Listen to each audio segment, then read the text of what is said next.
প্রশ্ন: চতুর্থ চিত্রে দিয়াশলাইয়ের কাঠির সংখ্যা বের করো। চিত্র আঁকানো খুবই সহজ। এখানে 3টা বাহু আছে, সাথে 2টা বাহু দিলেই দ্বিতীয় চিত্র হয়ে যায়। এর সাথে আবার 2টা বাহু দিলে তৃতীয় চিত্র হয়ে যায়। এর সাথে আবার দ্বিতীয় 2টা বাহু দিলে চতুর্থ চিত্র হয়ে যাবে। তো আমরা চতুর্থ চিত্রটি অঙ্কন করি। তাহলে এটা 12 নং সৃজনশীল।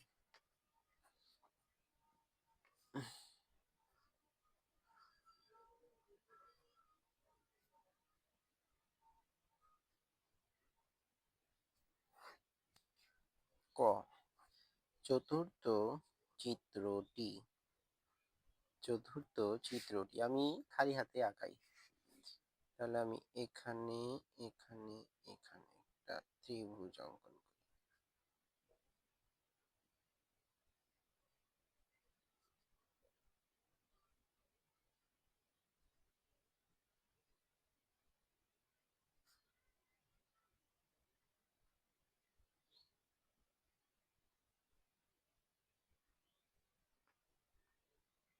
তাহলে প্রথম, দ্বিতীয়, তৃতীয়, চতুর্থ চিত্রতে আর 2টা কাঠি বেশি প্রয়োজন। একটা, 2টা। এই হলো চতুর্থ চিত্র। কাঠির সংখ্যা কত? 1, 2, 3, 4, 5, 6, 7, 8, 9। তাহলে প্রথমটাতে 3, পরেরটাতে 5, তারপরেরটাতে 7, আর চতুর্থ চিত্রে 9টি।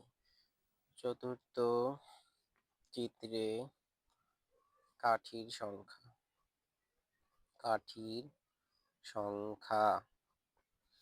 9টি। This is our answer. Okay, খ নম্বর সমাধান যদি করি, প্রশ্ন বুঝি। বলছে প্যাটার্নটির পরবর্তী সংখ্যাটি কিভাবে বের করবে তা ব্যাখ্যা করো। পরবর্তী সংখ্যা, তো প্রথম চিত্রে সংখ্যা হলো 3, পরের চিত্রে 5, তারপরের চিত্রে 7 এবং চতুর্থ চিত্রে পাইছি 9। তো প্রতি ক্ষেত্রে 3, 5, 7, 9 একটি বিজোড় সংখ্যা। তো বিজোড় সংখ্যা বের করার কিছু টেকনিকের মধ্যে একটা টেকনিক হলো, কোনো সংখ্যাকে 2 দ্বারা গুণ দিলে জোড় হয়। যে কোনো সংখ্যাকে 2 দ্বারা গুণ দিলে তা জোড় হয়। তো জোড়ের সাথে 1 যোগ করে দিলেই সেটা বিজোড় সংখ্যায় পরিণত হয়। যেমন আমি যদি একটা সংখ্যা ধরি, বিজোড় সংখ্যা 3 ধরলাম, তো আমি বললাম যে কোনো সংখ্যাকে 2 দ্বারা গুণ দিলে তা জোড় হয়। তো 3কে যদি 2 দ্বারা গুণ দিই তাহলে কি হয়? 6 একটা জোড় সংখ্যা। যে কোনো জোড় সংখ্যার সাথে 1 যোগ করলে আবার কোন সংখ্যা পাওয়া যায়? বিজোড় সংখ্যা পাওয়া যায়। জোড়কে তো জোড় দিয়ে গুণ দিলে অবশ্যই উত্তর জোড় হয়, কিন্তু বিজোড়কে যদি 2 দিয়ে গুণ দিই তাহলে অবশ্যই উত্তর জোড় হবে, এবং জোড়ের সাথে যদি 1 যোগ করি তবে অবশ্যই আমি আবার বিজোড় পাবো। যেহেতু আমার সংখ্যাগুলো সব বিজোড়, 3, 5, 7, তাহলে আমি যে কোনো সংখ্যাকে 2 দ্বারা গুণ দিয়ে যদি 1 যোগ করি তবে আমি আবার পরবর্তী সংখ্যাটি পেতে পারি। যেমন এক্ষেত্রে সূত্রটি কেমন হবে?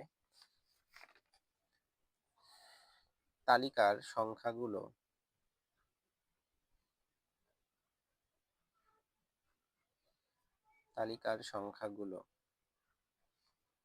3, 5, 7, 9, ডট ডট। এক্ষেত্রে পরবর্তী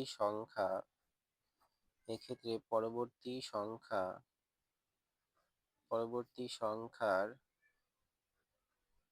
সূত্র সমান, আমি আমার মনের মতন করে সাজাবো, আমি লিখবো। সূত্রটা কি হবে? যে কোনো সংখ্যা ধরি ক, যে কোনো পদ, সংখ্যা না বলে বলি পদ ধরি ক।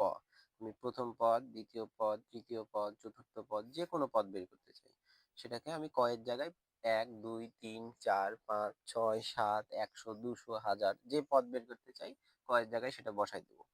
তো যে কোনো পদকে আমি 2 দ্বারা গুণ দিলে জোড় পাই, জোড়ের সাথে 1 যোগ করলে আমি আবার বিজোড় সংখ্যা ফেরত পাই। যেমন প্রথম পদে ক এর মান 1, 1কে যদি 2 দ্বারা গুণ দিই, 2 1কে 2, তার সাথে 1 যোগ করলে 3, তাহলে প্রথম পদটি হবে 3।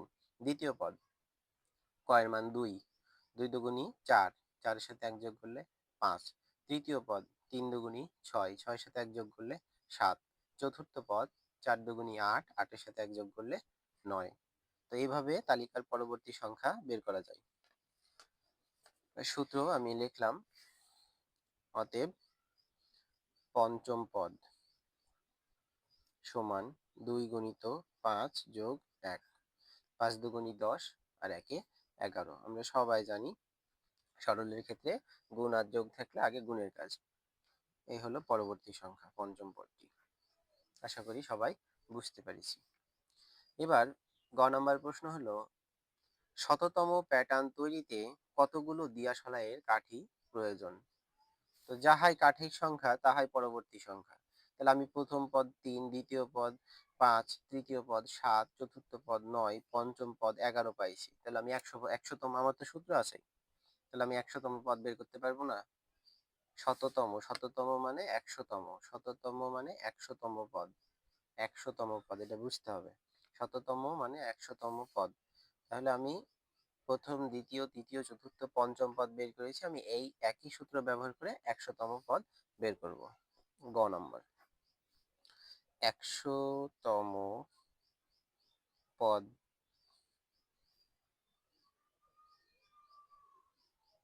পদটি সমান 2 গুণিত 100 যোগ 1। কয়ের জায়গায় আমি কত বসাই দিলাম? 100। 100 দুগুণি 200, আর 200-র সাথে 1 যোগ করলে 201টি, 201। উত্তর হলো 201। অর্থাৎ শততম শততম প্যাটার্ন তৈরিতে, শততম প্যাটার্ন তৈরিতে 201টি 201টি কাঠি প্রয়োজন। এর চাইতে সহজ অঙ্ক হয় নাকি? এখন প্রথম প্রথম একটু মজা দিবে, আস্তে আস্তে সাজা দেওয়া শুরু করবে। যারা বুঝবে তাদের কাছে সাজা না, যারা হেলাই ফেলাই দিন কাটাবে তাদের কাছে সাজা হবে। ওকে, তাহলে আমি পরবর্তী ম্যাথে আগাই। 13 নম্বর। ওকে, 13 নম্বর বলছে, প্রথম পদ 5, দ্বিতীয় পদ 13, তারপরে 21, তারপরে 29, তারপরে 37। আমি যদি পাশাপাশি পদগুলোনের ডিফারেন্স দেখি, লক্ষ্য করব যে 5-এর সাথে 8 যোগ করলে হয় 13, 13-র সাথে আবার 8 যোগ করলে হয় 21, 21-এর সাথে 8 যোগ করলে 29, 29-এর সাথে 8 যোগ করলে 37। তাহলে আর পরের পদ বলুক আর 2 নম্বর পরবর্তী দুইটি পদ বলুক, আমরা সর্বক্ষেত্রে 8 8 করে যোগ করব এবং পরবর্তী পদগুলো বের করব। খুবই সোজা অঙ্ক। ক নম্বর কি বলছে, 29 ও 37 কে দুইটি স্বাভাবিক সংখ্যার বর্গের সমষ্টি রূপে প্রকাশ করো। 29 এবং 37 কে দুইটি স্বাভাবিক সংখ্যার বর্গের সমষ্টি রূপে প্রকাশ করো। তো স্বাভাবিক সংখ্যা আগে চেনা প্রয়োজন। স্বাভাবিক সংখ্যা, স্বাভাবিক সংখ্যা। ওকে, শূন্য থেকে বড়, শূন্য থেকে বড় যে সকল ধনাত্মক সংখ্যা, যে সকল ধনাত্মক পূর্ণ সংখ্যা রয়েছে, শূন্য থেকে বড় যে সকল ধনাত্মক পূর্ণ সংখ্যা রয়েছে তারাই কিন্তু স্বাভাবিক সংখ্যা। আমি কিভাবে মনে রাখি? আমি মনে রাখি রোল নাম্বার। দেখবা রোল নাম্বার 1 থেকে শুরু হয় এবং 2 3 4, ইংলিশে লেখাটা ঠিক না, 1 2 3 4 5 6, এইভাবে যত 1 কোটি ছাত্র হোক আর 1 লাখ ছাত্র হোক, এভাবে গণে চলে যাওয়া যায়। এগুলা সব শূন্য থেকে বড় সংখ্যা এবং সবগুলা পূর্ণ সংখ্যা। পূর্ণ সংখ্যা আর ভগ্নাংশ সংখ্যা অবশ্যই সবার চেনা দরকার। ভগ্নাংশ সংখ্যা কোনগুলো? যেগুলো দশমিক দিয়ে থাকে, যেমন 1.5, এটা একটা পূর্ণ সংখ্যা নয়, এটা একটা ভগ্নাংশ সংখ্যা। বা 1/2, এটা একটা ভগ্নাংশ সংখ্যা। এইরকম এই সংখ্যাগুলো হবে না আমাদের স্বাভাবিক সংখ্যাতে। স্বাভাবিক সংখ্যাতে হবে শূন্য থেকে বড় ধনাত্মক পূর্ণ সংখ্যা, যেগুলো 1 থেকে শুরু এবং অসীম পর্যন্ত বিস্তৃত, যেমন 1 2 3 4 5 6 ইত্যাদি ইত্যাদি। রোল নাম্বার মনে রাখা সহজ হলো, রোল নাম্বার। রোল নাম্বার কোনোদিন মাইনাস হওয়া সম্ভব নয়, রোল নাম্বার কোনোদিন ঋণাত্মক হওয়া সম্ভব নয়। তো প্রশ্ন করেছে যে স্বাভাবিক সংখ্যার বর্গের সমষ্টি রূপে প্রকাশ করো, স্বাভাবিক সংখ্যার বর্গের সমষ্টি রূপে প্রকাশ করো।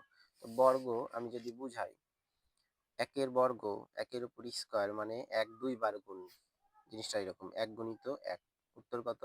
1।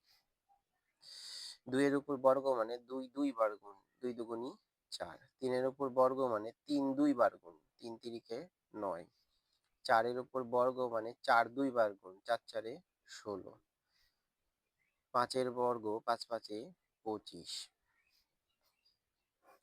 6 এর বর্গ 6 6 36। 7 এর বর্গ 7 7 49। 8 এর বর্গ 8 8 64। 9 এর বর্গ 9 9 81। আমরা এই 9টা সংখ্যার বর্গ দিয়ে দেখি, ট্রাই করে আমাদের অঙ্কটা মিলে নাকি।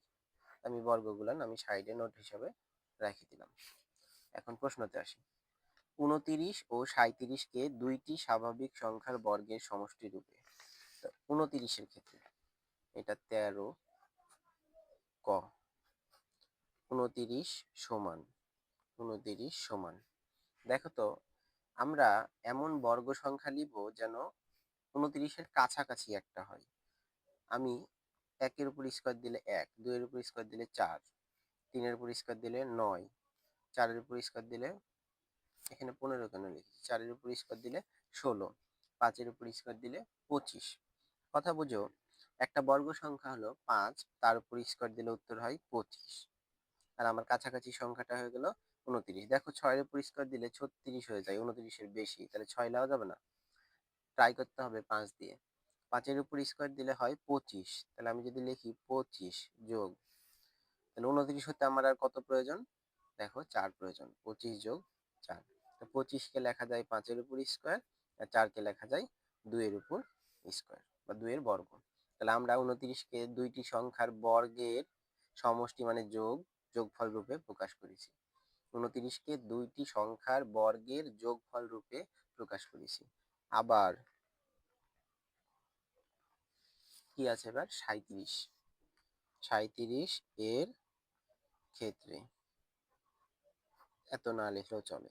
37 সমান, তো আমি যদি লক্ষ্য করি 36, 37-এর কাছাকাছি বর্গ সংখ্যা 36, কিন্তু আমার দরকার 37, একটা পাইছি 36, আর একটা প্রয়োজন, আর এক প্রয়োজন। তো আমরা তো জানি 1-এর উপর বর্গ করলে একই হয় উত্তর, তার মানে 1-কে নেওয়া যায়। তাহলে আমি এখানে লিখতে পারি 36 যোগ 1। তাহলে 36-কে 6-এর উপর স্কোয়ার আর 1-কে 1-এর উপর স্কোয়ার। এই হলো আমার 37-এর দুইটি বর্গের সমষ্টি রূপে প্রকাশ। ওকে, খ নম্বর বলছে তালিকার পরবর্তী 4টি সংখ্যা নির্ণয় করো। তালিকার পরবর্তী 4টি সংখ্যা নির্ণয় করো। তালিকার পরবর্তী 4টি সংখ্যা নির্ণয়ের জন্য আমাদের একটা সূত্র তৈরি করা প্রয়োজন। সূত্রটা যদি আমি লক্ষ্য করি একটু ব্যতিক্রম ধর্মী এখানে হয়।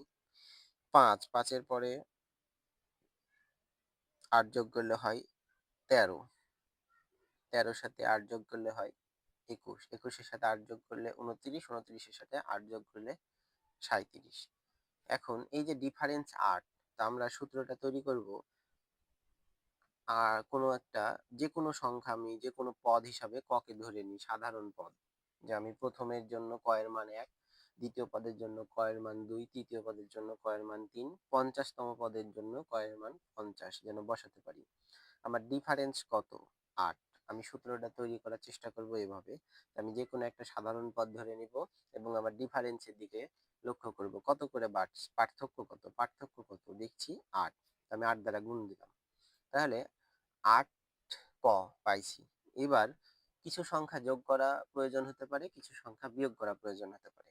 আমি প্রথম পদটা মিলাই নিব, তাহলে প্রথম পদে ক এর মান 1 বা 1, তাহলে 8 গুণিত 1, 8 একে 8।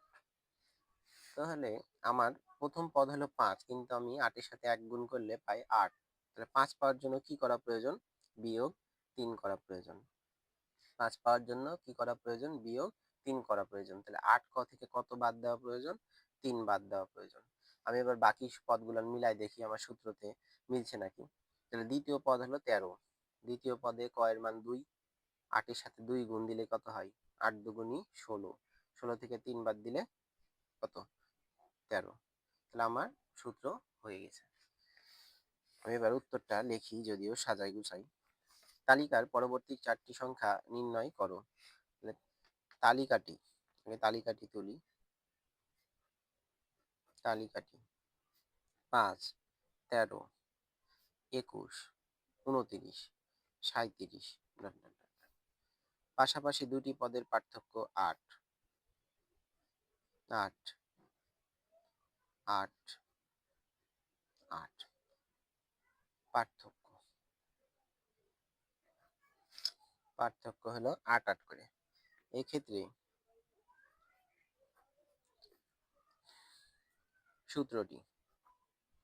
সূত্রটি নির্ণয় তো আমি শিখাইলাম, যে কোনো সাধারণ পদ ক ধরে নিব, ডিফারেন্স কত 8, 8 গুণ দিব, এবং তারপর আমি প্রথম পদ মিলাবো, কত কম 8 এর সাথে প্রথম পদের জন্য ক এর মান 1, 8 একে 8, কত কম 3 কম, বাড়তেও পারে, যোগও হতে পারে, কিছু কিছু বিয়োগ হতে পারে।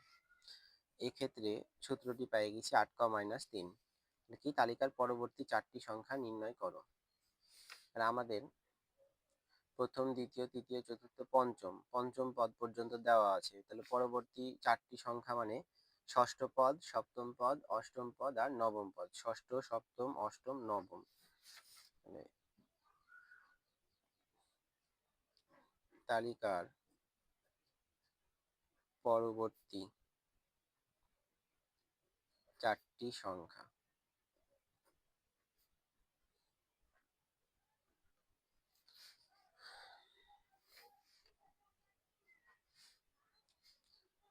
দুই, তিন, চার, পাঁচ, ষষ্ঠ পদ। তাহলে 8 গুণিত 6 বিয়োগ 3, 6 আসছে 48, 48 থেকে 3 বাদ দিলে 45। ও 8 গুণিত 7 বিয়োগ 3, 27 56, 56 থেকে 3 বাদ দিলে 53।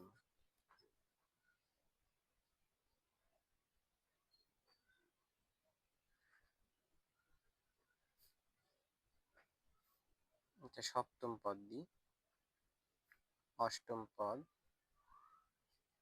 8 গুণিত 8 বিয়োগ 3 বিয়োগ 3, 64 থেকে 3 বাদ দিলে 8 8 64, 64 থেকে 3 বাদ দিলে হয় 63, 63। নবম পদ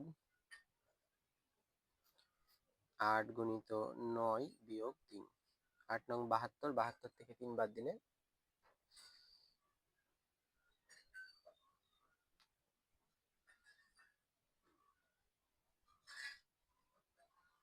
ঠিক আছে তো। ষষ্ঠ পদ, সপ্তম পদ 45 আর 53, 53,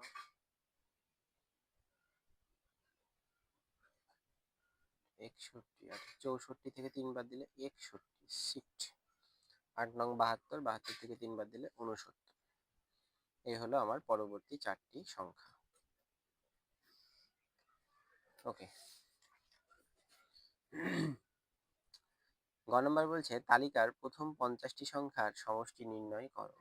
ও মাই গড। সমষ্টির একটা সূত্র আছে। সমষ্টি স্বাভাবিক সংখ্যার বা প্রথম 50টি সংখ্যার সমষ্টি সমান প্রথম সংখ্যা যোগ শেষ সংখ্যা ডিভাইডেড বাই 2 গুণিত পদ সংখ্যা।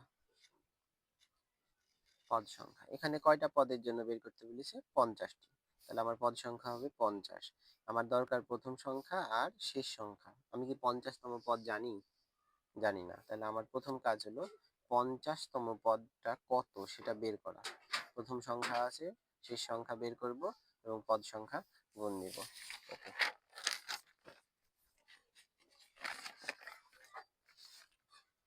গ নম্বর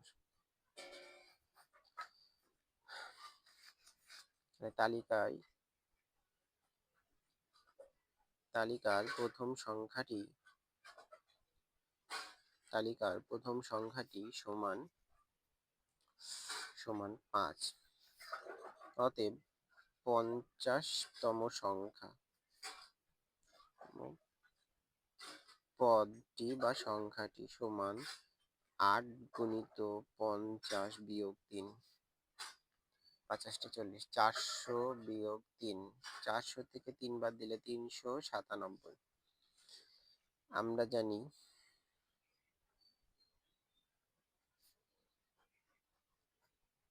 সমষ্টি সমান প্রথম সংখ্যা যোগ শেষ সংখ্যা বাই 2 গুণিত পদ সংখ্যা। প্রথম সংখ্যা 5, শেষ সংখ্যা 397 ভাগ 2 গুণিত পদ সংখ্যা। পদ সংখ্যা কত? 50।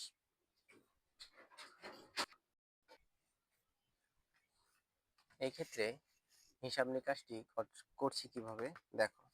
তাহলে 5 যোগ 397, তাহলে 5 যোগ 397 সমান দিয়ে দিলাম, ডিভাইডেড বাই 2 ভাগ 2 কত পেলাম? 201 গুণিত পদ সংখ্যা 50 গুণিত পদ কত?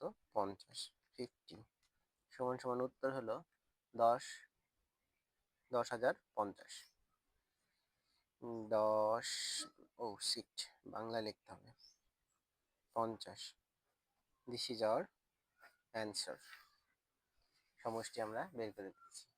তো এই ছিল আজকের ক্লাস। ধন্যবাদ।